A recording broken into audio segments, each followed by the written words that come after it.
Last Saturday, my son's wife tried to have me removed from her hospital's charity gala.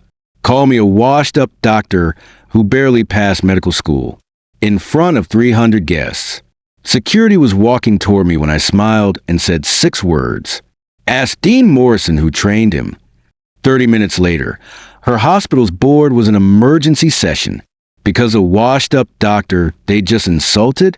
I was a former vice dean of Johns Hopkins Medical School, and the surgical technique she'd built her career on? I'd published it in 1987. My name is Dr. David Lancaster.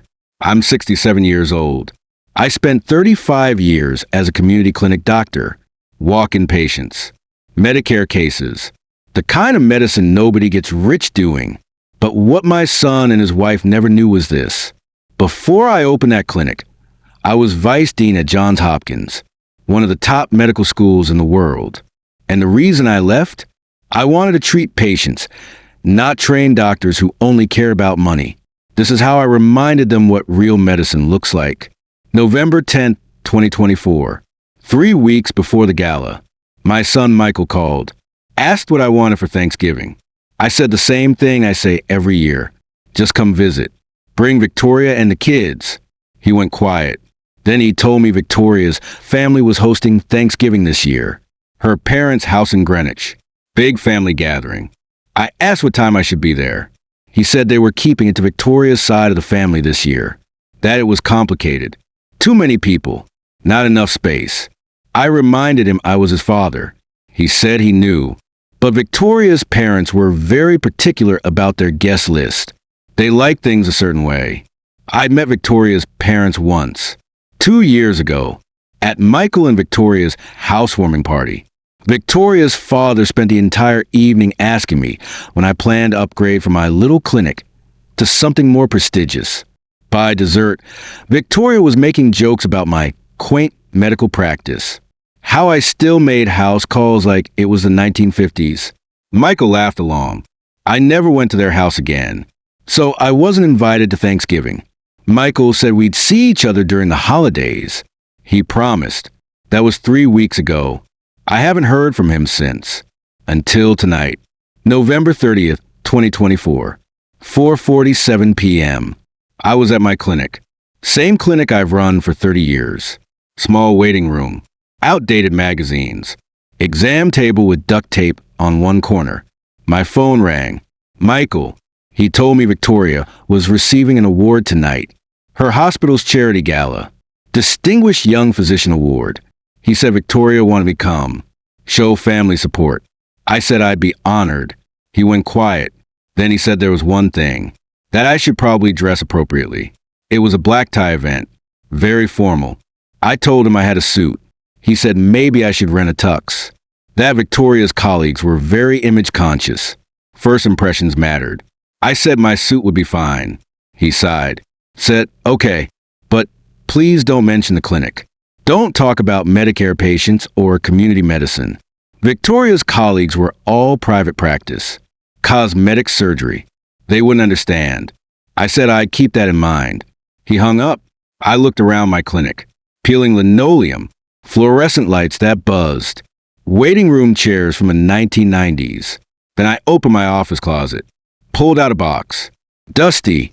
Labeled Johns Hopkins Medical School, 1985 to 2002. Inside, my medical school diploma, my board certifications, my faculty ID badge, and a letter dated March 15th, 2002, from the Dean of Johns Hopkins, asking me to reconsider my resignation, saying the school couldn't afford to lose someone of my caliber. I'd said no, because I'd spent 17 years training doctors who only care about salary and status. And I wanted to actually help people. But tonight, looking at that letter, I smiled, because I realized something. Victoria Chen graduated from Johns Hopkins Medical School in 2014, 12 years after I left, which means she had no idea who I was, or what I'd done. I need to tell you something about 2002. I didn't leave Johns Hopkins because I wanted to run a small clinic. I left because I couldn't watch anymore. Every year, I trained 50 medical students. Brilliant kids, top of their class. passionate about medicine. And every year, I watched them graduate and immediately chase the money. Plastic surgery, dermatology, boutique concierge practices charging $5,000 annual membership fees. None of them wanted to work in underserved communities. None of them wanted to take Medicare. None of them wanted to do the work that actually mattered. In 2001, one of my students told me she was going into cosmetic surgery. I asked why. She said because she had $400,000 in student loans. Because she wanted financial security.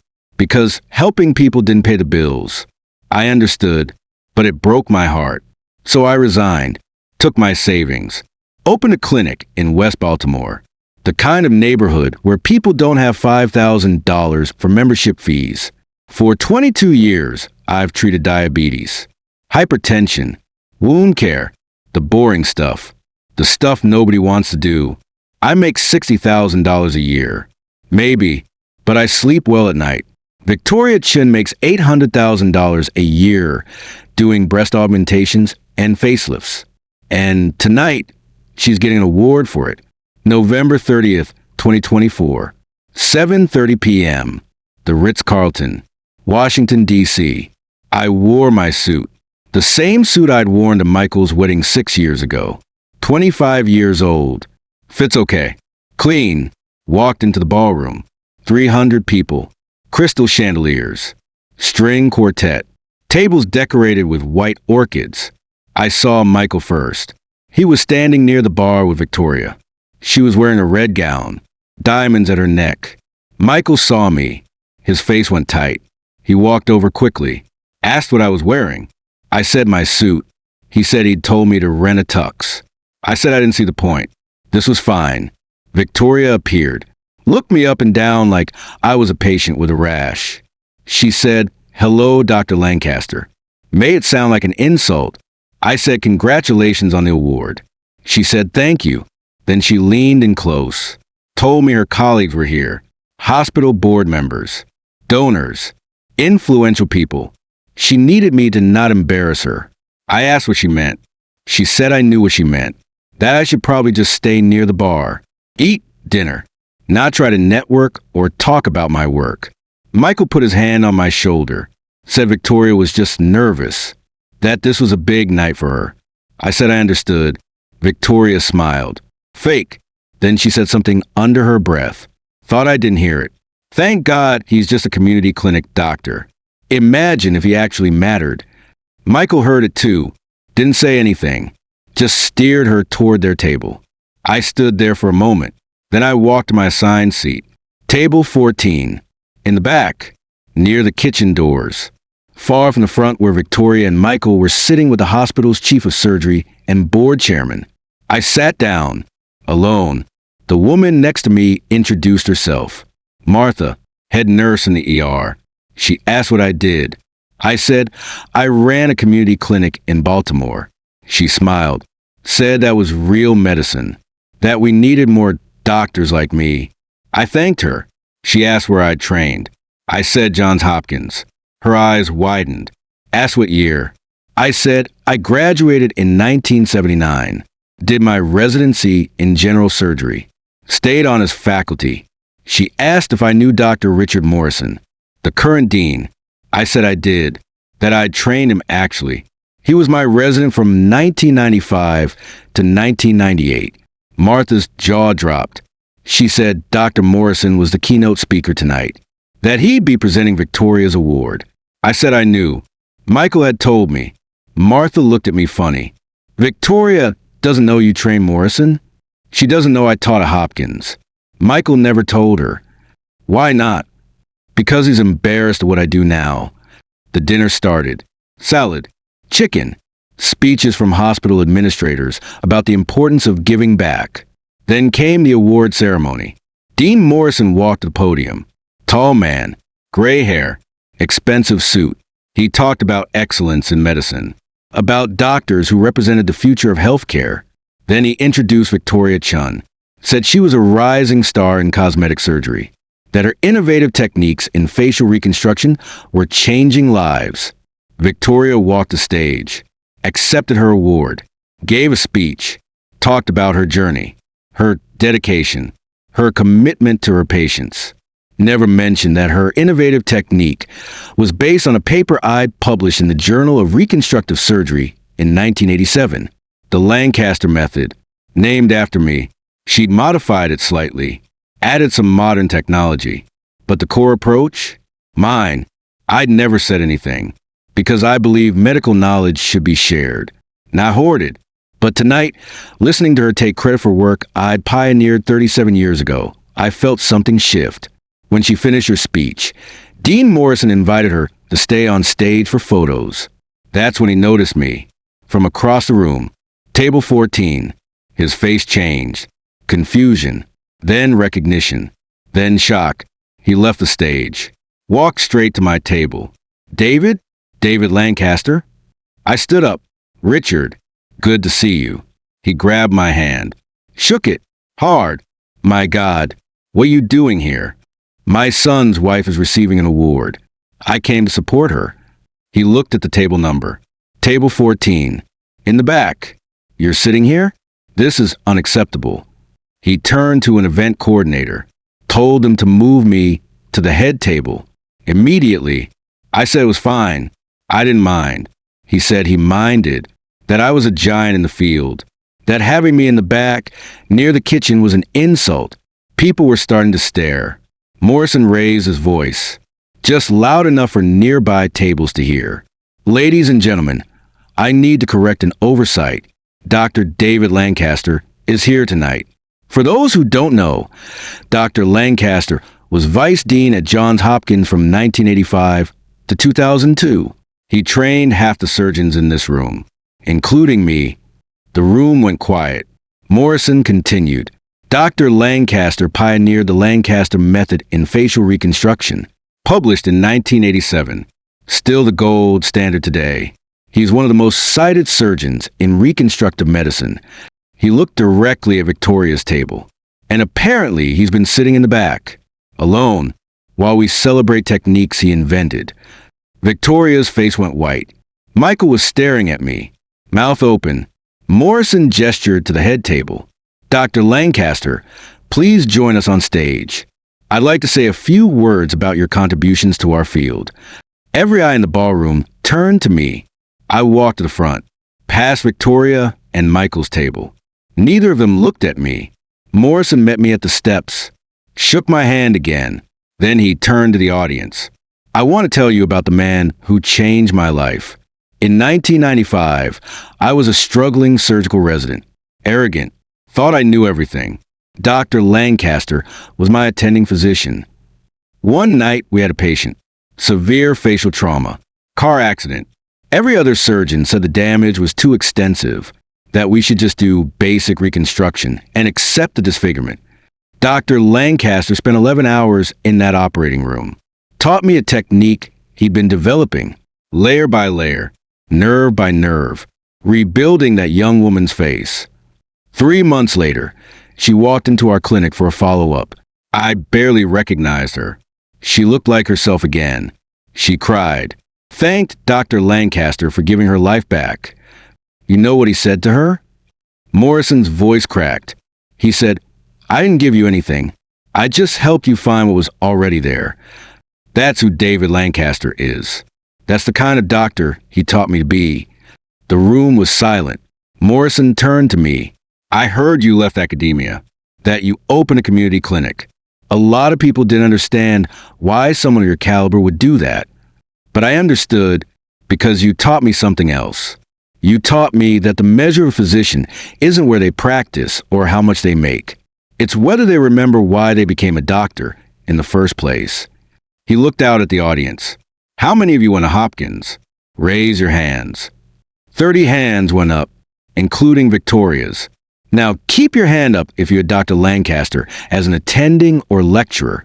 15 hands stayed up. Victoria's hand slowly lowered. Morrison continued. For those of you who didn't have that privilege, let me tell you what you missed.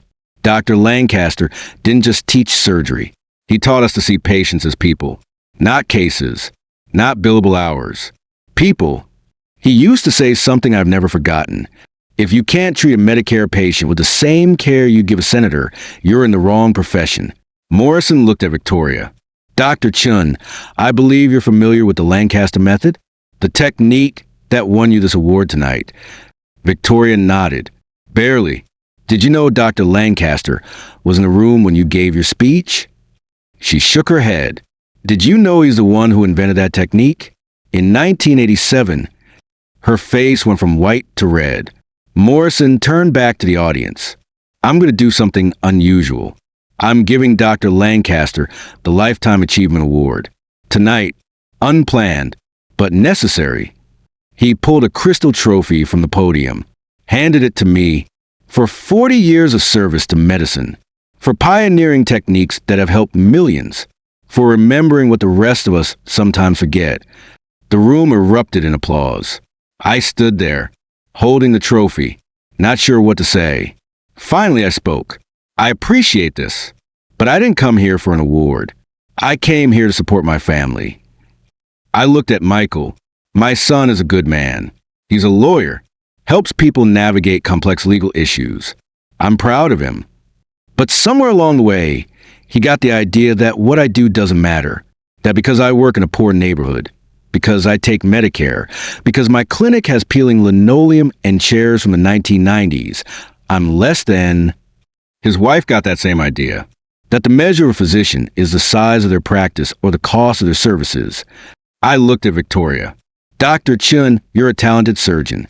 Your work is impressive, but you didn't invent the Lancaster method. You adapted it, and that's fine. That's how medicine advances. What's not fine is pretending you did it alone. What's not fine is looking down on the kind of medicine that doesn't come with a $15,000 price tag.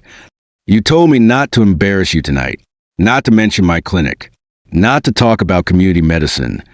But I'm not embarrassed. I'm proud. I'm proud that in 22 years, my clinic has provided over 50,000 patient visits. I'm proud that we've never turned anyone away for inability to pay. I'm proud that when Mrs. Henderson had a diabetic emergency at 2 a.m. last week, I drove to her apartment because she couldn't afford an ambulance. That's real medicine. That's what I left Hopkins to do. The room was silent. I handed the trophy back to Morrison. Give this to someone who needs a recognition. I don't. I turned to leave. Morrison stopped me. David, wait. There's something else. He pulled out his phone. Made a call. Can you come to the ballroom? Yes. Now. 2 minutes later, a woman walked in. Late 40s. Professional suit. Morrison introduced her. This is Jennifer Hopkins. She's on the hospital's board of directors. Jennifer walked straight to me, extended her hand. Dr. Lancaster, I've been trying to find you for 6 months. Why? Because our hospital is opening a community medicine wing. Free clinic services. Medicare and Medicaid patients. We want to make healthcare accessible to underserved populations. We've been looking for someone to lead the program. Someone with experience in community medicine. Someone with credibility. She looked at me. D. Morrison just told me who you are, what you've done. If you're interested, I'd like to offer you the position. Director of Community Medicine. $200,000 annual salary. Full benefits. Complete autonomy over the program. I stared at her. You want me to leave my clinic? No. We want you to expand it. Use our resources, our facilities. Keep doing what you're doing, but with institutional support. Your clinic serves maybe 10 patients a day. On a good day, with our resources, you could serve 100. We have empty clinic space. We have equipment. We have residents who need to learn community medicine. We just need someone to teach them. She paused. Someone like you. I looked at Victoria. She was staring at the table. Looked at Michael. He looked like he'd been hit by a truck. I turned back to Jennifer. Can I think about it? Of course. But I'd love to set up a meeting. Next week. Bring your patient data. Your protocols.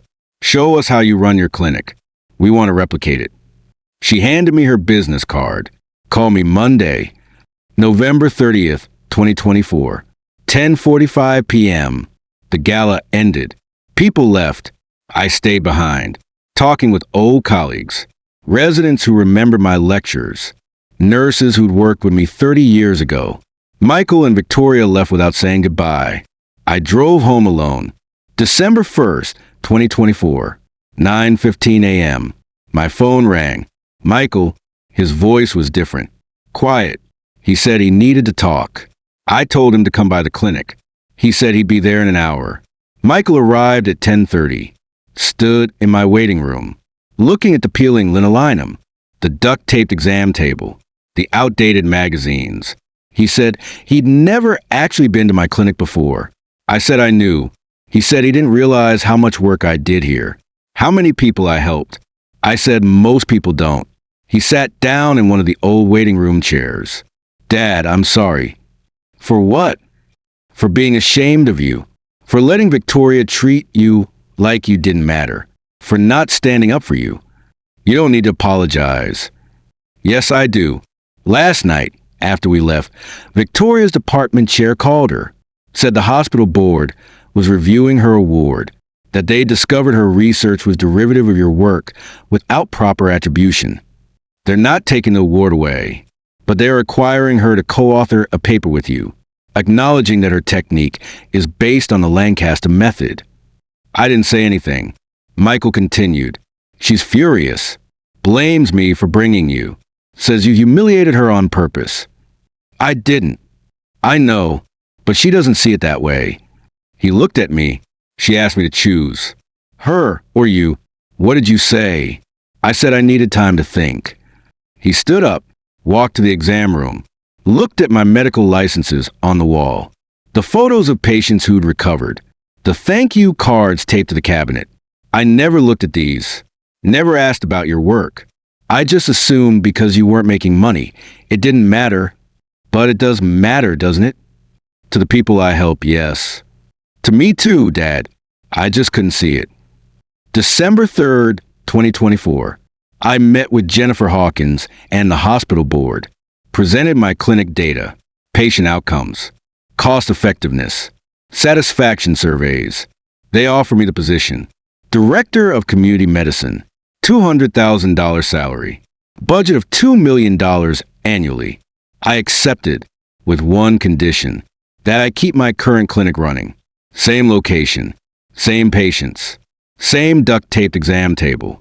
The new hospital program would be an expansion, not a replacement. They agreed.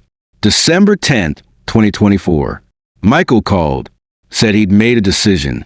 He and Victoria were separating, not because of what happened at the gala, but because of what it revealed, that they valued different things, that he'd spent 6 years trying to be someone he wasn't.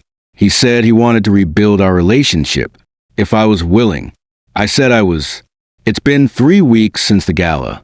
The hospital's community medicine wing opens next month. I've hired for young doctors, recent graduates. All of them want to practice community medicine. None of them care about getting rich. I'm teaching them the same thing I taught Richard Morrison 30 years ago, that the measure of a physician isn't where they practice or how much they make. It's whether they remember why they became a doctor in the first place. Victoria sent me an email last week. Subject line, attribution. The body of the email was 3 sentences. Dr. Lancaster. Attached is the co-authored paper for journal submission. I've acknowledged the Lancaster method as a foundation of my technique. No apology, no explanation, just the bare minimum required by the hospital board. I open the attachment, read the paper. It was good work. She genuinely advanced the technique, made it better. I replied with 2 sentences. Dr. Chen, the paper looks excellent. Keep innovating. She never responded. Yesterday, Michael came to my clinic, brought lunch, sandwiches from the deli down the street. We sat in my office, ate in silence for a while. Then he asked if I was mad at him. I said no. He asked why not. I said because I understood.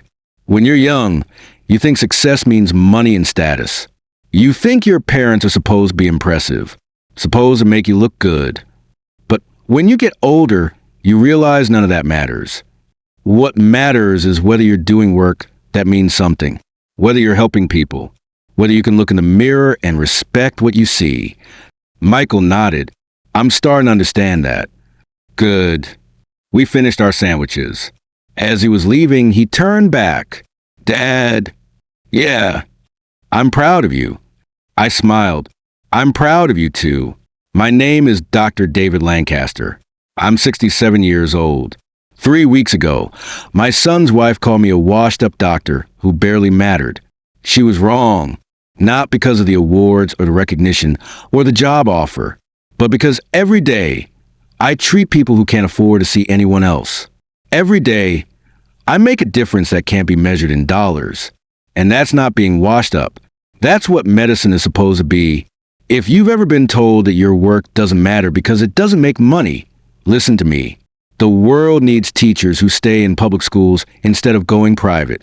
The world needs lawyers who do pro bono work instead of chasing corporate clients. The world needs nurses who work in understaffed clinics instead of luxury medical spas. The work that doesn't pay well is often the work that matters most. Don't let anyone make you feel small for doing it.